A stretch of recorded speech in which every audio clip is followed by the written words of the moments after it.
اللہ کے رسول صلی اللہ علیہ وسلم نے فرمایا لا تنذروا،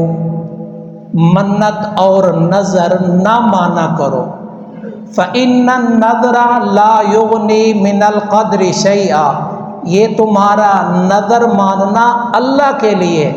منت ماننا اللہ کے لیے تمہیں اللہ کی تقدیر سے کچھ بھی نفع نہیں دے گا۔ وَإِنَّمَا يُسْتَخْرَجُ بِهِ مِنَ الْبَخِيلِ، ہاں بخیل سے اللہ تعالی مال نکال لیتا ہے، بخیل کا مال تو اس کی وجہ سے نکل جاتا ہے لیکن اللہ کی تقدیر سے یہ چیز نہیں بچا سکتی۔ اکثر یہ کنجوس لوگوں کا معاملہ ہے،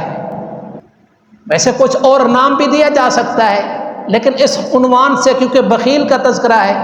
حدیث میں، اکثر کنجوس لوگ ایسا کرتے ہیں، یا اللہ میرا فلاں مقدمہ ہے مجھے اس سے رہائی دے، میں اتنی رکعت نفل پڑھوں گا، میرا فلاں بیمار ہے اس کو صحت دے، میں اتنی روزے رکھوں گا، فلاں گھبراہٹ ہے، فلاں حادثہ پیش آنے والا ہے، فلاں پریشانی ہے، اس پریشانی سے مجھے نجات دے،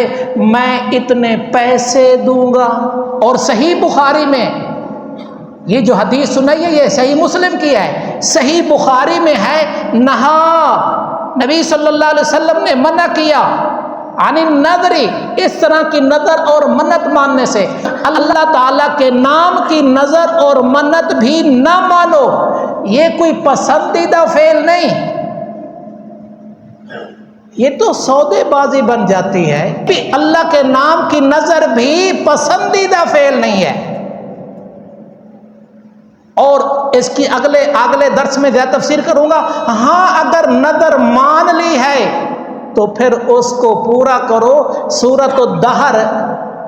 یہ 29ویں پارے میں ہے، یہ بھی جمعہ کے دن فجر کی نماز میں سنت ہے، جو اس میں ابرار لوگوں کا، نیک لوگوں کا تذکرہ ہے، ان الابرار لفی نعیم، سورۃ انفطار میں ابرار لوگ نعمتوں میں ہوں گے،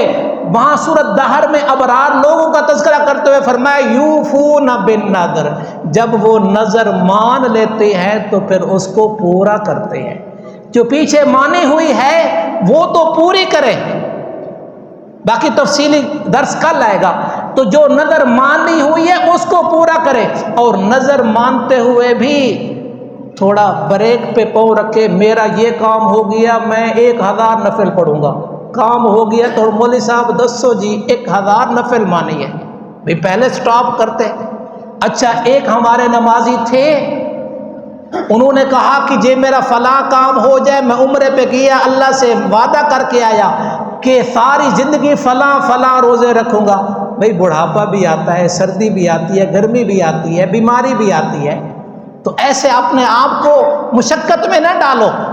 جو چیز ہر حالت میں مفید ہے، آنے والی مصیبت، جو مصیبت